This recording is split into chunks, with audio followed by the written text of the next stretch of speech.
예, 북한의 속내를 알 수 없는 태도에 남북 관계가 한계 속을 걷는 분위기입니다. 이런 가운데 내일부터 한반도 지역의 안정과 평화를 증진시키기 위한 서울 안보 대화가 개최됩니다. 동북아 지역 내 최고위급 연례 다자 안보 대화체답게 올해도 26개국이 참여한다고 하는데요. 이 시간에 국방부 백승주 차관님을 모시고서 서울 안보 대화의 개최 의미 그리고 최근의 안보 이슈에 대한 여러 가지 이야기 나눠보도록 하겠습니다. 안녕하십니까? 예, 차관님 안녕하십니까? 예, 안녕하십니까? 바쁘신 가운데 나와주셔서 감사합니다. 예. 자, 먼저 서울 안보 대화 얘기 좀 해보겠습니다. 이게 내일부터 3일간 열리는 것으로 저희들이 알고 있는데 26개국, 작년보다 오히려 4개국이 늘었다고 들었어요. 먼저 개최하게 된 배경이 궁금하거든요. 예. 예, 서울 안보 대화는 원래 세 번째 이렇게 개최하게 됩니다. 예.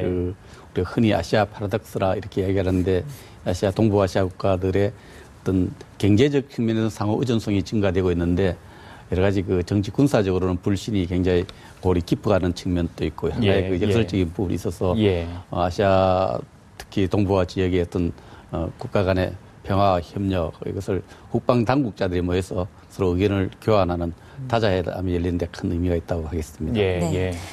올해 주요 의제가 궁금하고요. 특히 대주제죠.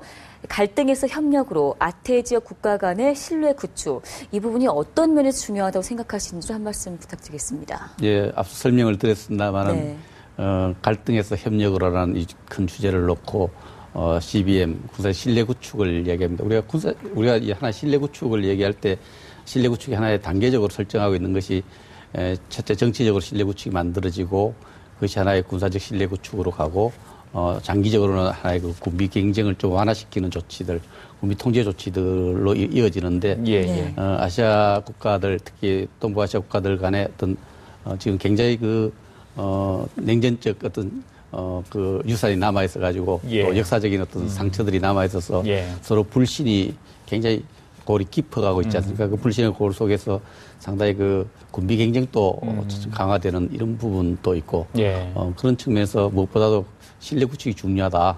이 신뢰 구축을 통해서 지금 형성되어 있는 갈등을 좀 완화시켜서 협력을 모색해 나가자 이런 큰 주제를 설정하게 되었습니다. 사장님, 저희들이 알기로 이 영내에 이 다자 또 양자 간의 어떤 대화 채널은 여러 개가 있는 걸로 알고 있습니다. 그런데 서울 안보 대화가 갖는 좀 독특한 차별성이 있을 것 같아요. 어떤 점에서 좀 차별이 있다고 보십니까? 이 서울 안보 대화는 대한민국 국방부가 주도해서 만들었던 가장 큰 의미가 있다 이렇게 할 수 있습니다. 그 이제 아시아에서는 상그리아 대화라든지 중국에서 곧 시작하는 향산 대화 또 도쿄 대화 몇 개 대화들이 있습니다만 다른 대화와 달리 정부 당국, 즉 국방 당국에서 차관급이 중심이 돼서 참가하는 대화가 아주 유일합니다. 그렇군요. 그런 측면에서 대한민국 국방부가 주관하고 차관급이 참가를 하고 또 아시아에서 안보에서 가장 긴장감이 높고 안보에 가장 민감한 지역이 서울에서 열린다는 가장 큰 의미가 있다 이렇게 말씀드릴 수 있습니다. 차별성도 있고 의미가 있다 이렇게 말씀드릴 수 있습니다. 네, 차관님 앞서 말씀하신 것처럼 아태 지역은 지금 눈부신 어떤 경제 교류에도 불구하고 정치 군사적으로 불등과 갈등 요소를 지금 극복하지 못하고 있는 현실이라는 얘기를 해주셨는데요. 그렇다면 이번 기회를 통해서 우리 정부가 지금 얻을 수 있는 성과물은 어떻게 저희가 생각해 볼 수 있을까요? 국내 정치에서 소통이 굉장히 강조되고 있습니다만 그 아시아 국가는 이렇게 정치적 군사적 불신이 높을수록 국가의 책임 있는 당국과 당국 사이에 어떤 대화가 필요하다고 생각합니다. 그런 측면에서